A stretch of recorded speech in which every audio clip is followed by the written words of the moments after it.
Everyone clapped when he raised a champagne flute and said, "To my fiancée."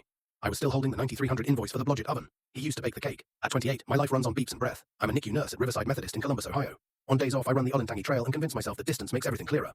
Adrian Lefebvre, 32, swanned into my life with the smell of butter and a Lyonnais accent. He was a pastry chef at a little spot in the short north, and he made millefeuille that scared grown men. He was soft hands and harder ambition, the kind that smiles at you while measuring flour to the gram. The first floor was small. He always set his phone face down. The second was bigger. It's easier if expenses go on one card, no? With the shrug that gets you to yes before your brain catches up.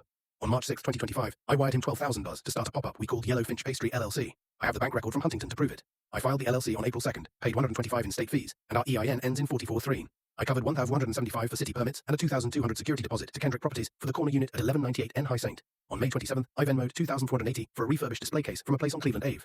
On June 10th, I swiped my Visa for that Blodgett oven, 9300, invoice BLO 77154. He promised it was an investment, our future, and kissed my forehead like a signature. July 13th was the soft opening. We put out samples at 5 p.m. Laminated dough crackled, coffee hissed, and people I'd never met called me partner. At 6:12 p.m., the room quieted. Adrian grabbed a flute, climbed a step stool, and nodded toward the espresso bar. "To my fiancée," he said, and pointed at Lena Kovac, 29, our barista, with the silver ring I had admired at 3 that afternoon. Lena looked stunned, then not stunned at all. The crowd clapped. I did not. The sound in my head went thin and high, like the monitors in my unit when a baby's oxygen dips. I put the invoice down beside the register, opened Square on the iPad, and toggled the account I registered in my name. I changed the bank deposit destination to my own checking. I texted a photo of the lease to the property manager at 6 Forchars, Exis X 0178. Per clause, 5B, I'm the sole signatory, effective immediately, only I have keys. I emailed Adrian. Lefebvre Yellowfinch Gmail with a PDF of our operating agreement. 60 me, 40 him, contingent on good faith. Good faith had just tried to marry someone else using my deposits. Lena whispered, I didn't know. She did. I had screenshots of Adrian's 2 a.m. You up. Texts from June 28th onward, because his iCloud sync betrayed him before he did. I smiled, calm enough to draw a blood gas. Congratulations, I said to them both, and then to the room. We're closing early. I turned the deadbolt.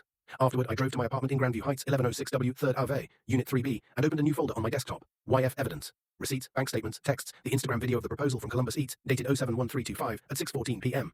The next morning, my neighbor across the hall, Sienna Rossi, 35, a small business attorney who keeps succulents alive like miracles, read everything over coffee. By noon, we had a demand letter and a draft dissolution filed with the Secretary of State.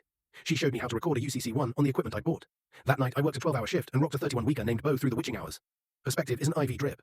Adrian called 47 times in 2 days, then switched to blocked numbers. He left a note under my windshield wiper, made from parchment paper and ego. You're ruining my life. On July 17th, he stood outside Yellowfinch rattling the door until the landlord's son told him to leave. On July 18th, Lena messaged me from a burner account to ask if I'd released the oven. I sent her the invoice with my name on it and the UCC1 acknowledgement. She sent back a single period. On July 20th, my run club did a 10K from Goodale Park. A physical therapist named Calvin Petrenko ran beside me and did not once look at his phone. He asked how I like my coffee. Black, I said. He said good, less sugar to burn. 2 weeks later, I sold the Blodgett for what I paid and donated the leftover flour to the Mid-Ohio Food Collective. The Square deposits covered every cent I'd fronted. In the NICU, a dad brought in store-bought croissants, and I didn't flinch. Everyone clapped once for a toast that wasn't mine.